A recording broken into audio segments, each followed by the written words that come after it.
one of the things I would like to say, there's probably a half a dozen different sets of Alabama license plates in existence. The thing that makes one of the sets that I have so rare that it may be the only set in the world is that I have a perfect set. And what I mean by that, and you're going to see that in a few minutes, Alabama for many years, off and on, from 1912 through 1962, in that half-century period there, Alabama, many of those years, had a front and rear license plate, and I have the only complete set that includes front and rear pairs every year that Alabama had pairs. So there's a difference between just having one license plate as an example of that year's license plate versus having a perfect set and having pairs. But we need to hurry on because there's so much that I have to say today. And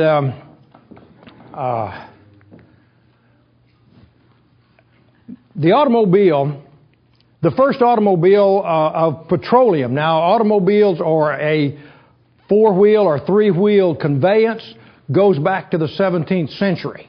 But they were not manufactured and produced in numbers. It was only something that they did mostly for novelty's sake, etc. Some may know of the era in which, in the 1700s, they put a 20-mile railroad track somewhere, I think around Schenectady, New York, and they had a steam engine that averaged 12 miles an hour over that 20 miles of track. And the following week, when that became known around New England in that era, every pulpit in the country railed against this steam engine, and God did not want us to go 12 miles an hour. And times do change. And that's what we're talking about today. The first petroleum car was the Benz automobile, and there's one in a museum from 1885, and I think there's two known to exist. The only one that I know of, though, was in London, in a museum in London. 1896, Henry Ford made a dozen in his backyard, in his garage, and was selling cars one at a time. 1896, we were just discussing earlier that the first American automobile manufacturer, Charles and Frank Duryea, D-U-R-Y-E-A, started manufacturing automobiles, I believe in Maryland. And that was the first American automobile manufacturer in 1896. Getting up to the 20th century and the automobile in Alabama, I think most of the states were beginning to imagine that we had, via the Industrial Revolution, a new era dawning about the automobile and that sort of thing. And so in 1903, on October the 9th, the legislature here in Montgomery passed Act 541 that required, I think, the first of the next year, like in 1904, that required, if you bought an automobile, you had to have that automobile registered, and you had to go to the probate judge's office in your county, and you had to pay 25 cents within 10 days of your purchase to have your car registered, and they would give you a certificate of registration. But it did not require a license plate, although it did set a speed limit for the state of Alabama. The speed limit by law, by Act 541, was 8 miles an hour. Statewide. Now, there was about 4,000 miles of what you would call roads in Alabama at the turn of the century there in 1900. I'm from Mobile, and Mobile had the only 75 miles of shell roads, which where would you find the most oyster shells to make a shell road from? And they talked about improved roads and that sort of thing, which meant they had some gravel on them. But that industry has certainly mushroomed. Well, these were the opening days of recognizing automobiles and having them registered. Now, since they did not require a license plate, but some of your New England states were requiring license plates, they wanted to maybe create some revenue with these different cities, because most cars back then did not leave the city. They were not that dependable. You didn't have garage shops or mechanic shops or places to buy petroleum along the way, so most automobiles were localized, and so some of your cities began selling city license plates, and the city of Mobile was the first. And I brought for you folks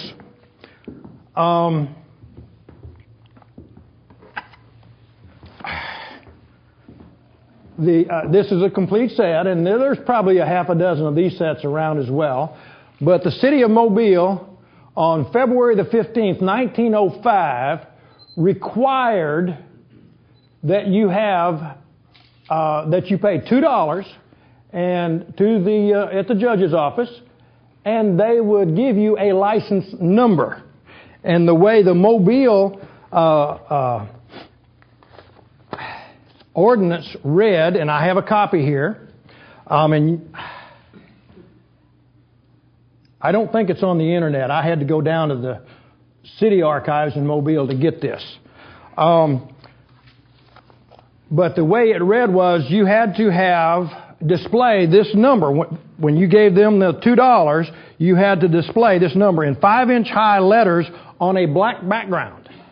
So what you did was you either went home and painted you some sort of a license plate on the back of your car or the back of the fender, and then painted the numbers on it in 5-inch high letters, or you went out to the chicken shed and you ripped a cedar shake off the chicken shed and painted it black and let it dry, and then painted your numbers on there and got you some baling wire, which was the earliest form of duct tape, and you got you some baling wire, and you wired it, and bumpers were an option. They were not required back then. In fact, I've got a picture of a 1905 car on a postcard that had reverse as an option. And we just can't imagine all of this evolutionary information. And so the city of Mobile in 1909 started selling license plates. And this is a 1909 city of Mobile. And very few of them exist.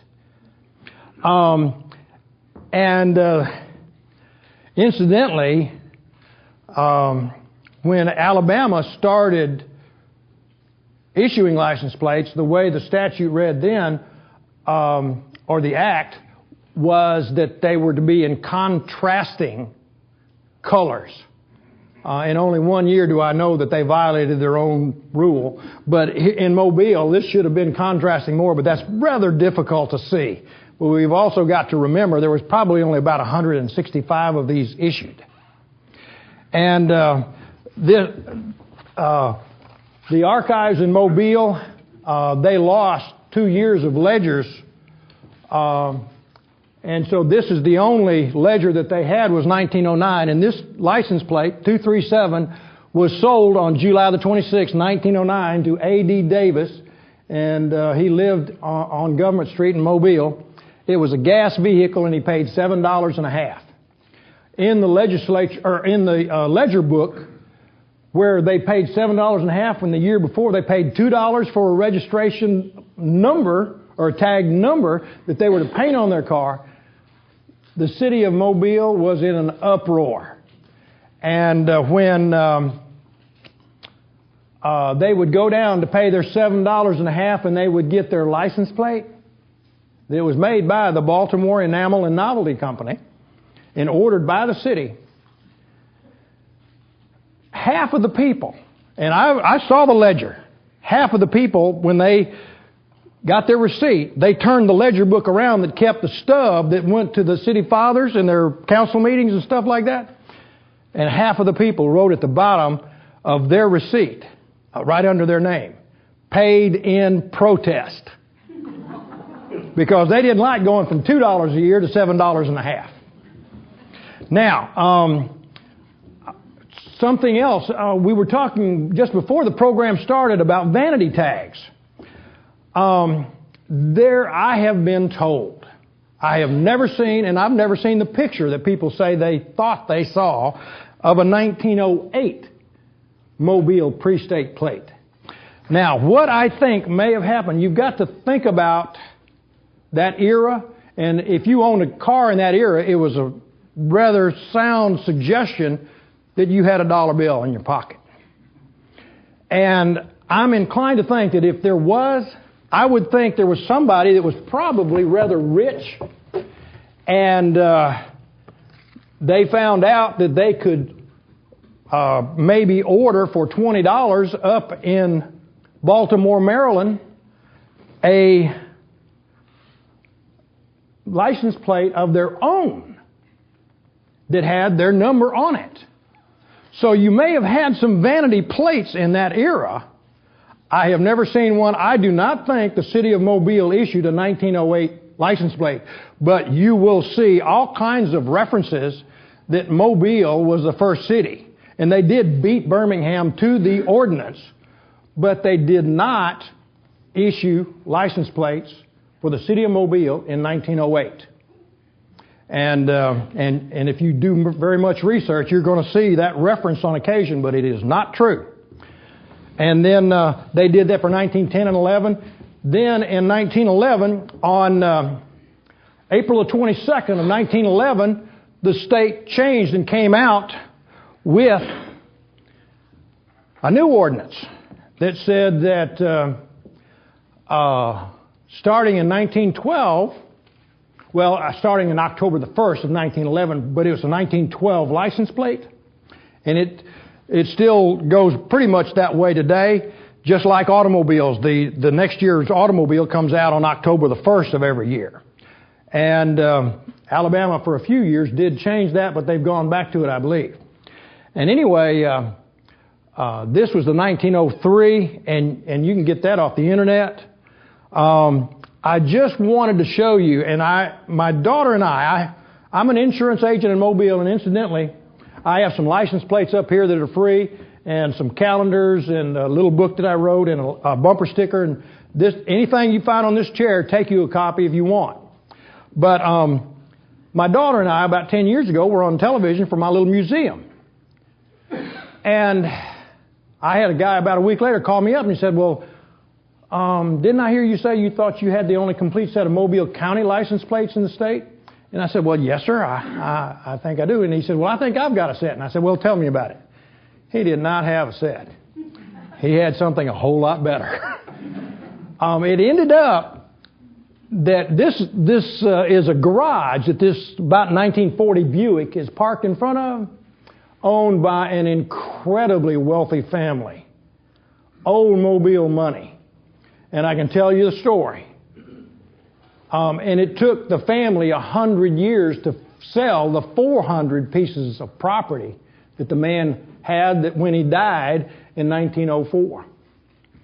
His estate paid the highest estate taxes, or land taxes, in Mobile County the year that he died in 1904, Paul Arata.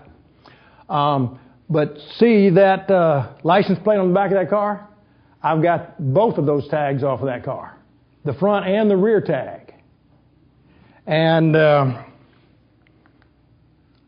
this is his 57 Cadillac in his summer home across the bay by Weeks Bay in Baldwin County.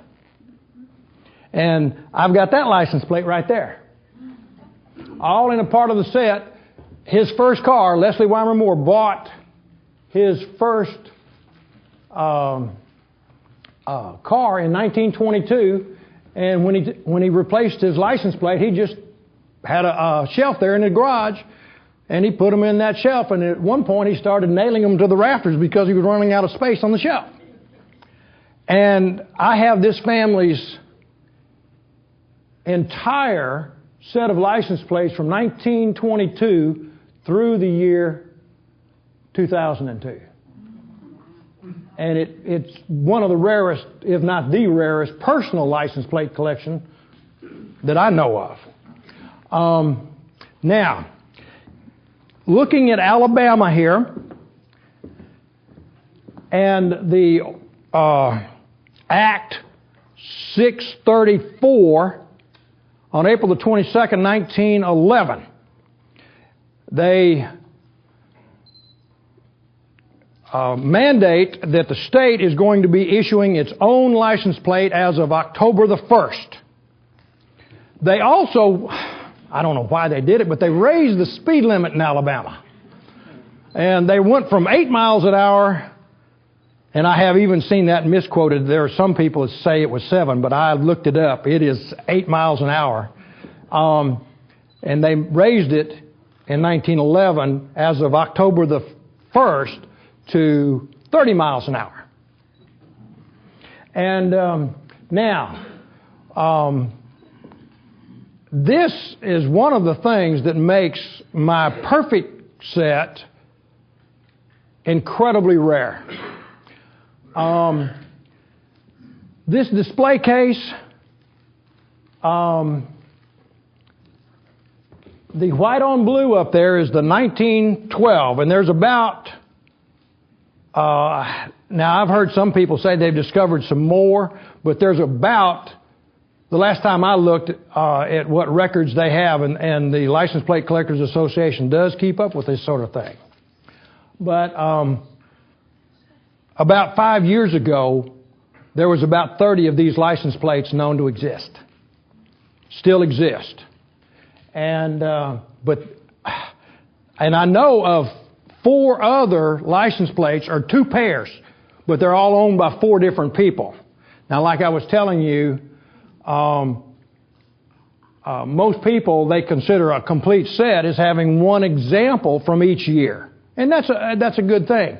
My OCD, obsessive compulsive side, says that if we had pairs that year, I'd like to be true to the state and have pairs. And I was lucky enough to get them.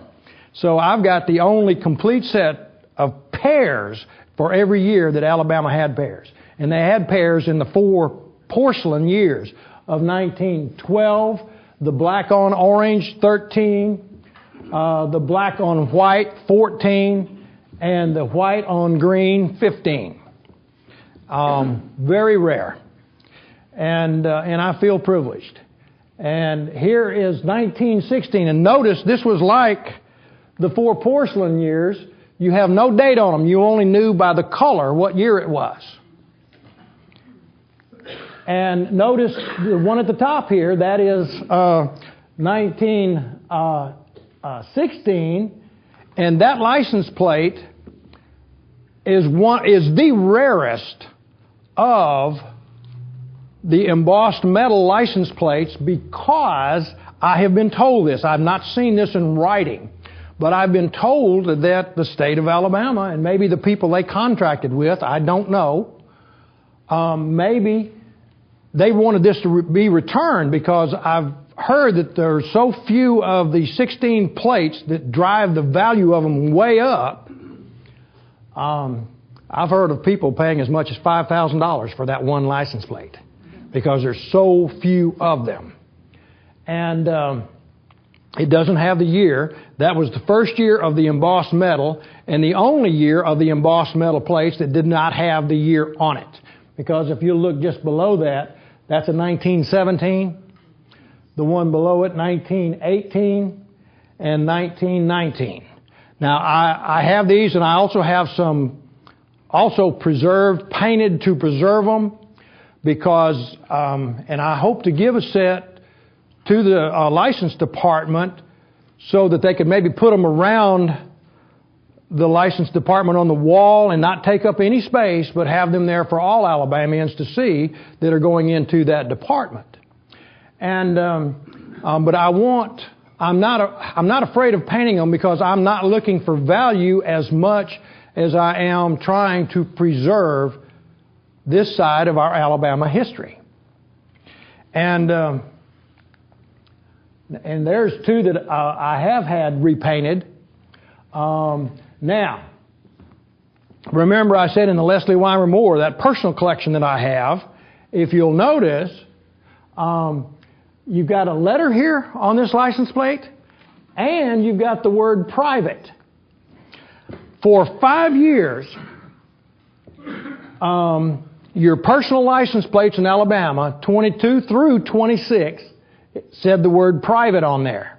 And if you'll notice all of these, and that's what I have is a personal license plate collection here, all of them say through 26, private.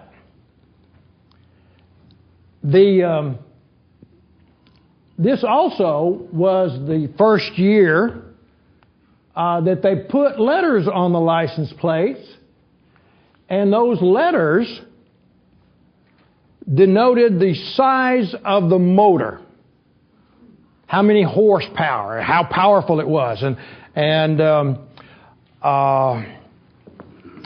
something that you would want to know. Up until, I believe, 27, the last year of the plate saying private on there, those 5 years, I'm inclined to think, well, I mean, I've seen a lot of registrations and they'll say 30 horsepower, 36 insurance horsepower. Now, I'm an insurance agent, and I've never seen this defined, but I think I can understand what was going on. And this is conjecture on my part, and I'm not saying this is fact, okay? But it makes sense to me. You did not have a lot of laws governing the how you set up how many horsepower a car was. And so if a manufacturer, if he had 28 horsepower, but he could fudge it and say that it had 30 horsepower, making it sound better to sell the car better, then they would fudge. So the insurance industry, I think, because they were beginning to sell car insurance, and the biggest car insurer was State Farm, and they sold their first car policy in 1927 up in Illinois. And anyway, so the insurance industry, I think, was wanting to standardize. So when you looked at a license registration and it said 30 horsepower, 36 horsepower insurance, I think they were saying that the insurance was standardizing all manufacturers and the way it was put together. And that way they could be more equitable about what they charge different people for the horsepower of their car. And but I don't know that. That, like I say, that's just conjecture. So now you're going to see these letters from 1922 through the year 1952. So you have approximately 3 decades there that you had letters on them, but only the first 5 years where they also said private did it also denote the horsepower of the motor. But then in 27, they changed what the letters stood for. So rather than gauging the horsepower of a motor when they were selling a license plate, they went by the weight of the automobile. So starting in 1927, and also something that you might appreciate knowing, in 1927, that was the first year that Kilby Prison right here in Montgomery started manufacturing license plates. So I don't know who made the license plates from 1916 through 26, that decade. I don't know whether they had maybe some shop here in Montgomery that made them and that the state contracted with them, or whether they were ordered out of state by some company. I really don't know, but that's If anybody knows, I'd appreciate you letting me know. But then in 27, they started making those at the whole Kilby prison here in Montgomery through the year 1967. So they had approximately 40 years that they were made here in Montgomery, but then in 67 when they closed down Kilby Prison, then they moved to Holman Prison and they started making them down there and still do. And I have one license plate here that is not an Alabama plate. It's a 59 Montana plate, but it says down here at the bottom, and it's not painted on there, it says prison made. And so this, having your license plates made in prison was something that was done pretty much all over the country. 1930, and you can see the A and B and so on. You have the weight class. A was up to 2,000 pounds, and there were still a lot of Model Ts on the road. And I think Crosley had begun making cars, and they were under 2,000 pounds and that sort of thing. B was 2,000 to 2,500. C was 2,500 to 3,500. 3,250, I'm sorry. And that sort of thing. Now, something else that you would want to know, after the end of your porcelain years, you only had single license plates. And that was for the rear of your car. And then in 1937, if you'll notice, that's the first year that Alabama went back to making a front and rear license plate like they did with the porcelain years, 1912, 13, 14, and 15. And 1937 was the only year that one of the plates said front on it. Now, the logic was, in a lot of your northern states, they had a problem with farmers having a car and a truck. But he'd only buy one license plate, or pair of license plates, and he'd put one plate on the back of each vehicle. And so Alabama was going to thwart that, and so they put front on the license plate that year. And there were a few jokes made about that. The legislature here in Montgomery didn't like the jokes. And the prison complained of the cost, that it was costing so much because you had to print each license plate separate. It wasn't just stamping one and moving it out of the way and stamping another one. You had to put the word front on, and change that, or have two presses going and make sure that you match the numbers back up and sell them correctly. So it was a bit of a headache for the state, and it was rather costly. So 37 is the only year that Alabama made a front and rear plate that said front on it, on one of them. And now, something else, and I'm going to make a quick conjecture here. I was on eBay a few years ago, and I came across a centennial license plate celebrating, it was either Cherokee or Choctaw County as their 100th anniversary of being a county in Alabama. And they were having some sort of Native American celebration and that sort of thing. And I thought, wow. And then I got to noticing, now this license plate is not like that. It does not have, but if you look right here on these license plates, there's 4 years that Alabama put an arrowhead on a license plate from 1937 through 1940.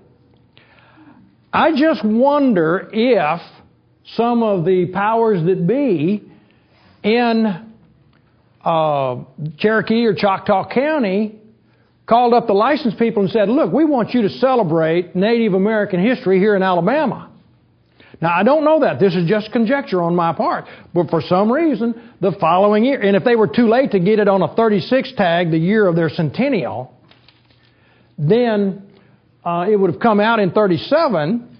And so, as long as you had only 5 numbers, you had the arrowhead. So once you got to 9,999, the arrowhead disappeared. So that's the reason that you don't see an arrowhead in this 37 tag, because it's higher than 9,999. But the others, 1322, 615, they have the arrowhead. And see, the 40 up there, it doesn't have an arrowhead because it's bigger than 9,900. It's got 6 characters. And incidentally, even though the statute, and I don't know how the license department here in Montgomery did this, but even though the statute was a front and rear plate, they did not always put out a front and rear plate. Now, during the war, that's naturally understood. But even after the war, and in the early 50s, they had 52 and 53 only had one license plate. But in 43, what they did, and I think the War Department or the Secretary of State or something like that asked all of the states, say, look, we need metal for the war effort, and they were trying to conserve copper. There are a few people here probably remember the old zinc pennies back in 43. They needed copper for the copper tubing in those ships out in the Pacific. And anyway, so what Alabama did was they issued a windshield sticker. And you wasn't paid for your license that year, but they just gave you a sticker. And these stickers are very hard to come by. And you left your 42 plates on your car, and you had a windshield sticker that went in there, but the windshield sticker did not match the numbers on your license plate. And a policeman would have to read that and read your registration to make sure that that was renewing the plates on your car. Now, in 1944, they were still on the statute still called for a front and rear here in Alabama, but Alabama only issued one tag. And you had a sticker that went on your windshield with the same number on your tag. And so, and it read, in lieu of your front metal license plate. And they kept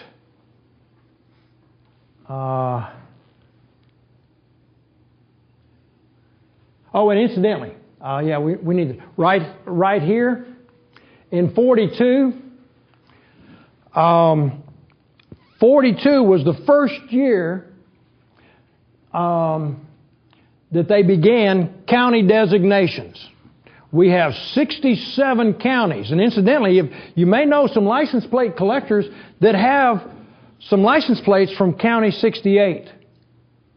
And I've been told this, I've never seen it in writing, that apparently the guys in prison, they finished making the run for the 67s, and they're just so used to making license plates, they just put a 68 on there, and until somebody catches them, making 68, County 68, which doesn't exist. So there are some collectors around that have some counties, Alabama County 68 license plates for a county that doesn't exist.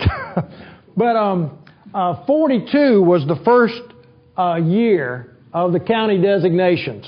And in the 80s, for about 3 years, they gave up the county designations, and they've gone back to it in a slightly different way. So apparently the police liked the county designations being very obvious.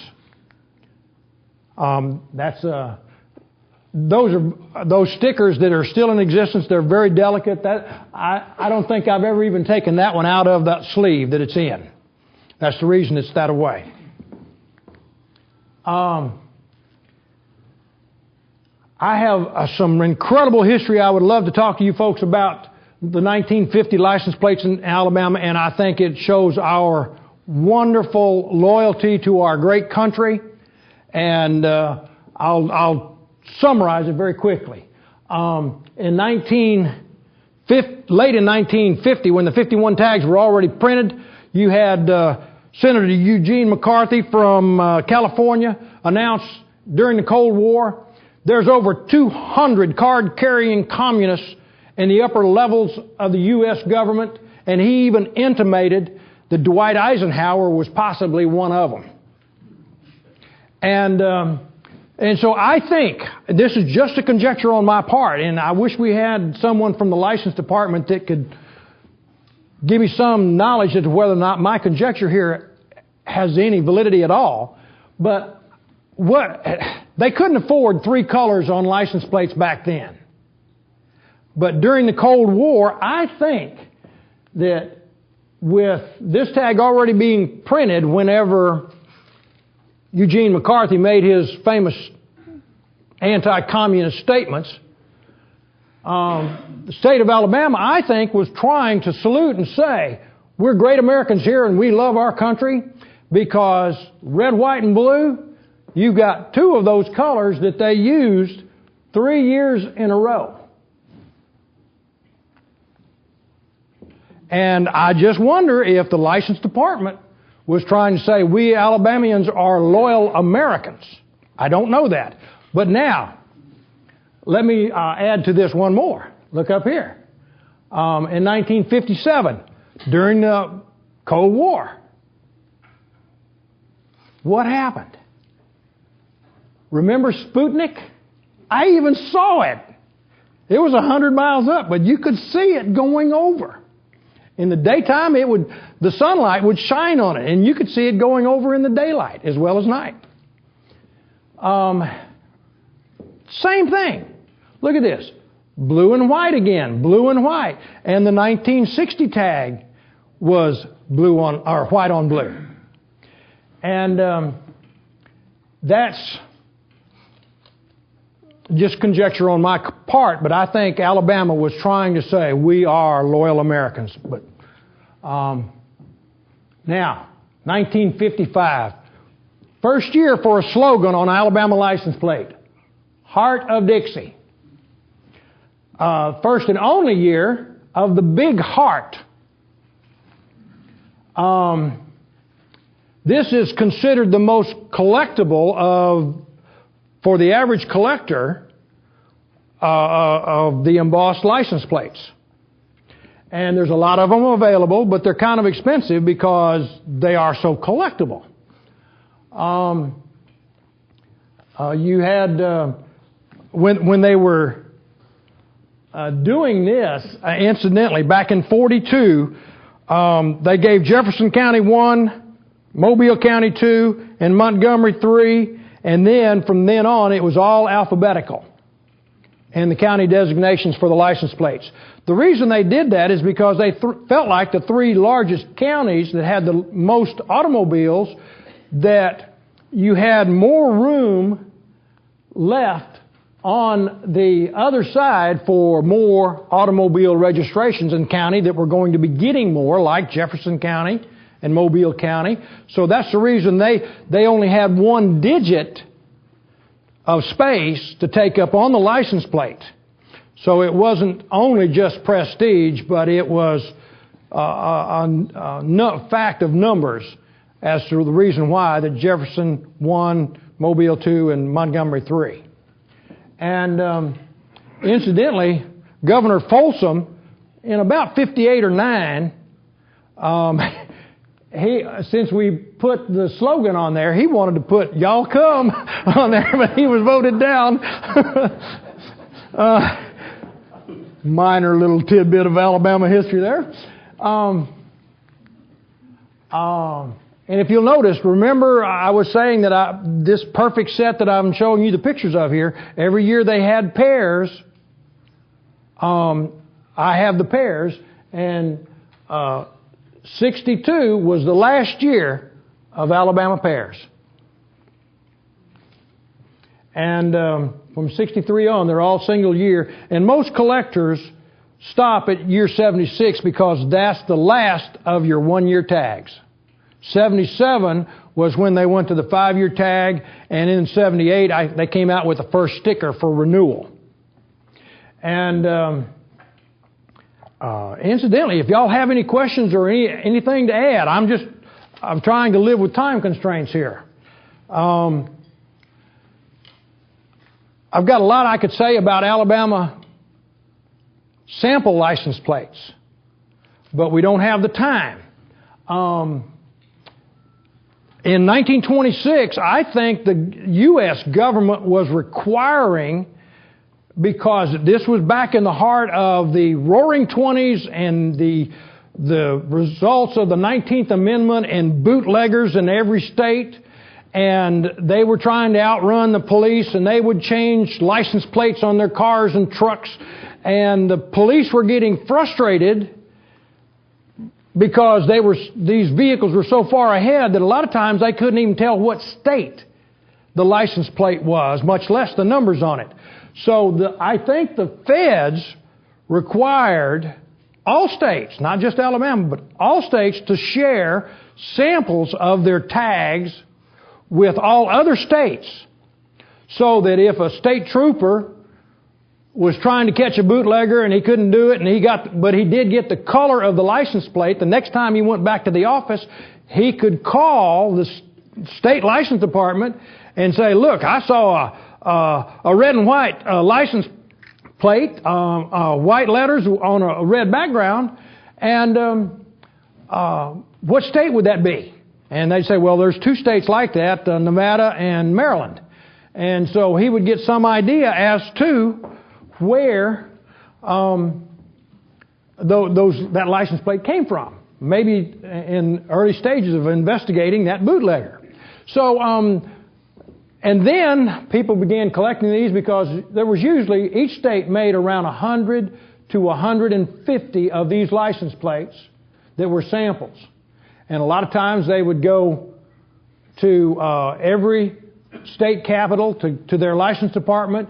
Then some of them would go around their own state just to show policemen what their tags looked like for that oncoming year, etc. So this has become a real big deal. I was told that in '26 was when that started, that Alabama was not tooled up to make sample license plates in '26, and they had some leftover truck tags. Some leftover truck tags, and they sent those out to the other states until they could get tooled up and make sample tags like everybody else. And I've been told that this 27 sample license plate here is the only one known to exist. So this may be the only complete set of Alabama sample license plates.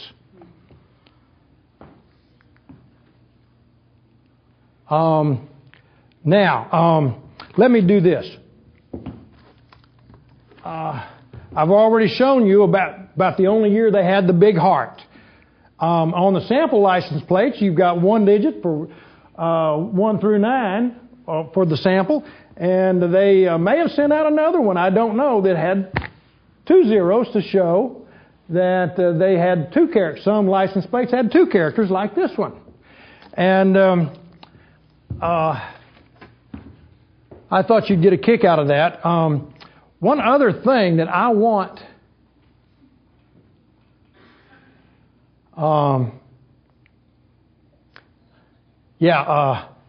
see the 60 license plate here? You're going to find this fascinating. This is a 60 Alabama license plate. But in 1956, see that one up in the corner up there? See that license plate? Now that's an Alabama sample, and those were the only 2 years that they put a number on there. And why they put the 1 there, I don't know. But 56, the federal government made a statute of a fashion that all states had to standardize the size of their license plates so that car bumpers could begin to conform, etc.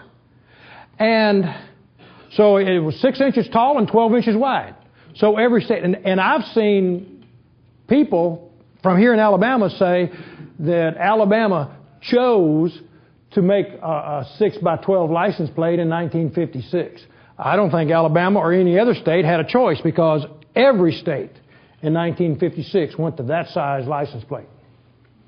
And anyway, but this license plate right here, I'll give you a hint. It's made out of aluminum. It's lightweight. And if you'll notice, the shade of blue from that over there is slightly different because it came out of a different barrel of paint, and so the shade, even though it's the white on blue for 1960. This is the only year that the state of Alabama, rather than having boat stickers, had boat license plates. And you were to put one on each side of the bow of your boat. And this is the mate to the one other one that I have in my museum. I thought you would find that of interest, but Alabama quit doing that.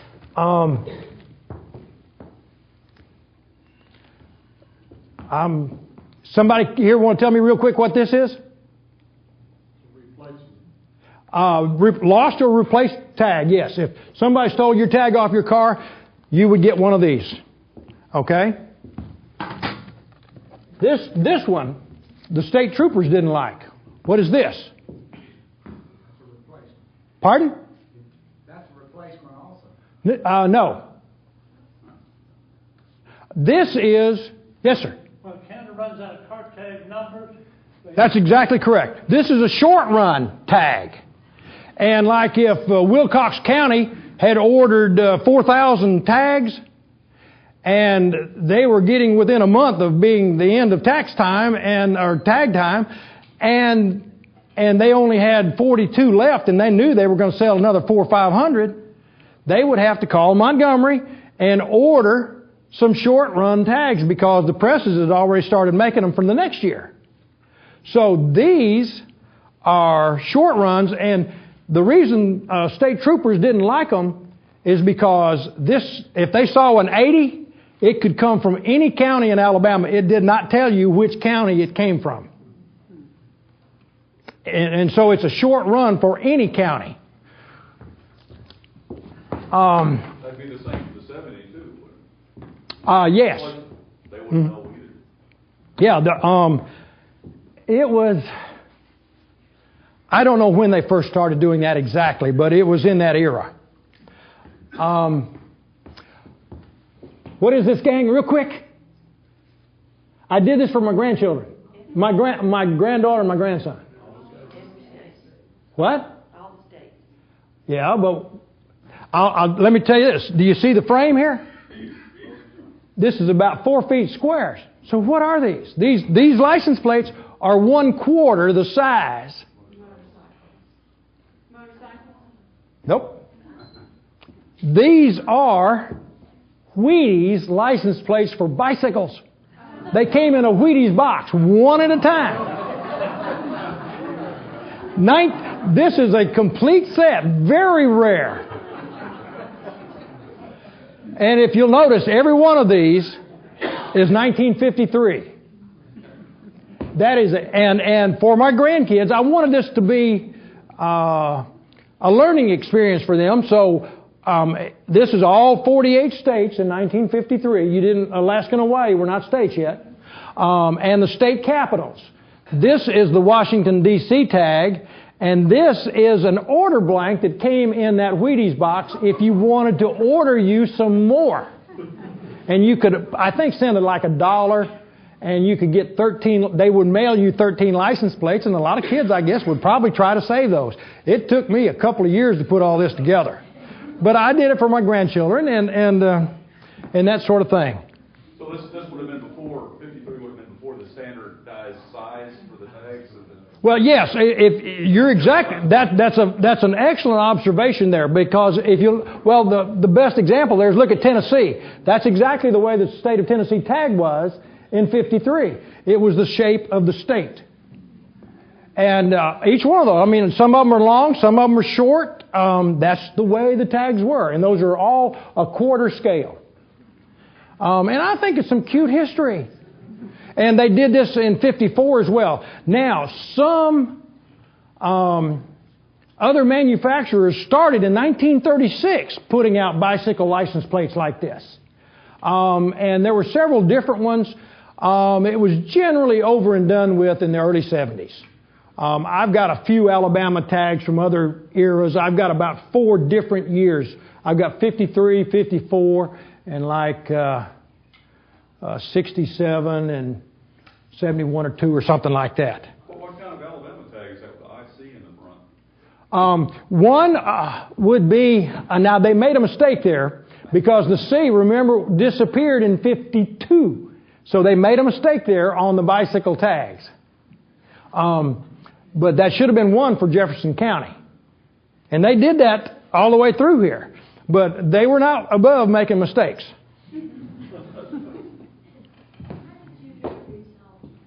Beg your pardon? How did you get these? Mostly on eBay. And but a lot of times on eBay you'll have somebody and they'll have 2 tags that you need, but they won't sell but about 30 at a time. And so you have to buy 30 to get the 2 you want. And that's one way that a lot of license plate collectors get extra tags that they don't need. And incidentally, there's about 20 license plates here, and you can have one from the 1921 through 24, but they're Minnesota, not Alabama. And I've got those, and I'm glad for you folks. Just take one, and if you've got a relative that was born in 1921, come and get it and give it to them. I notice all this is 53. There is an Alaska tag up there, isn't it? But that's a territory tag. That's a territory tag, not actually a state. You remember that Alaska and Hawaii were admitted 58 or 59? 69. No, not 69. 58 or 59. Remember these? Disabled veterans tags that went on your keychain. And this is the one at the bottom here.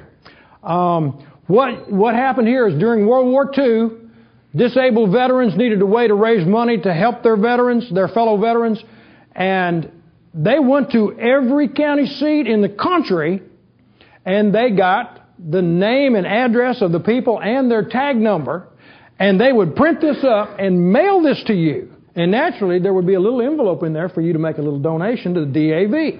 And so it was a big way, and this fizzled out in the 70s, I think, when it got to be just more than what they could handle financially. And they weren't making money. It was probably beginning to cost them money. And it's got the DAV address, I think, in Cincinnati on the back. And so if you lost your keys and somebody found them and they wanted to return them but they didn't know who, all they had to do was drop the keys in the mailbox and the postman would mail them there, and then they would look up who owned that tag and they would contact them and say, we have your keys, you want us to mail them to you. And so it was a revenue item for this is my little museum, the one wall. If you'll notice the Mobile County license plates there. I have the first 3 generation of Ford wheels there, the wooden spoke Model T wheel, the 28 Model A rim, and then the 32 B model Ford with the first year that Henry Ford came out with the flathead V8. And America was in love. And so you'll notice there in 42 it's Mobile County, and that's just me being from Mobile. Any questions? Shoot, Luke. One moment, please. One moment, please. Take the microphone. It's right beside you. Oh, yes, if you yes. have a question, speak directly into the microphone so the people in the other auditorium can hear you. How many different vanity tags does Alabama have now, like special order tags?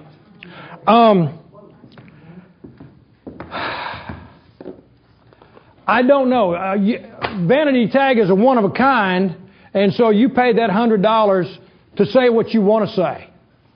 I saw one 2 weeks ago that said atheist on it. You can put whatever you want on there, whether and that sort of thing.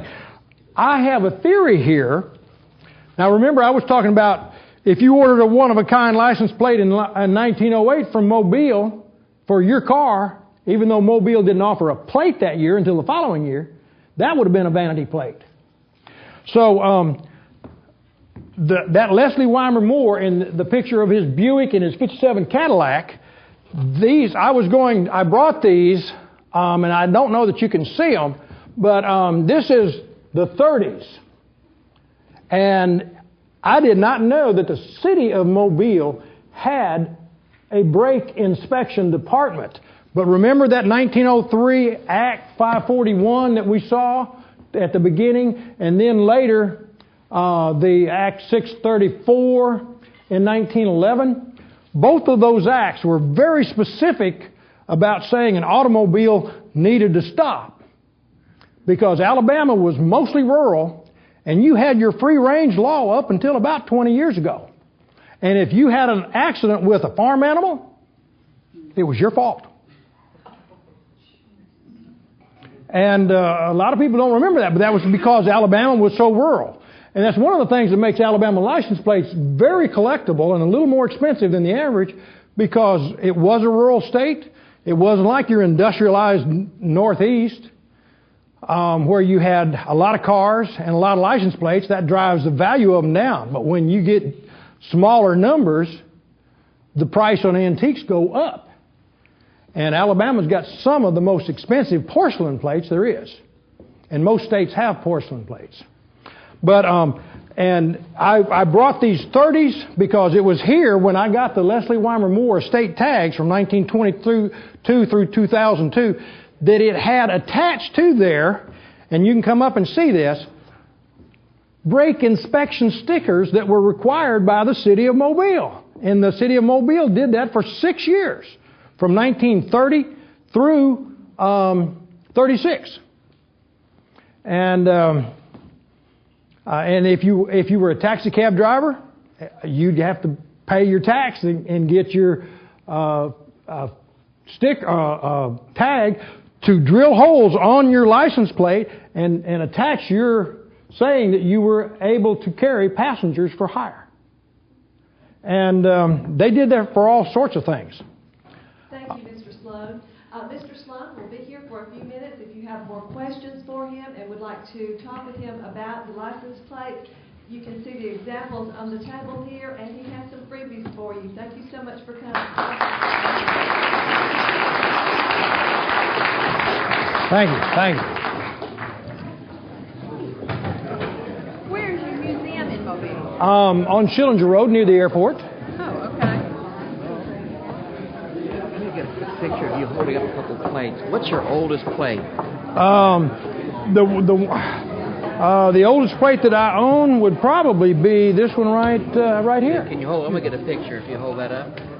That's the oldest you've got. Can get it closer to you now. Okay.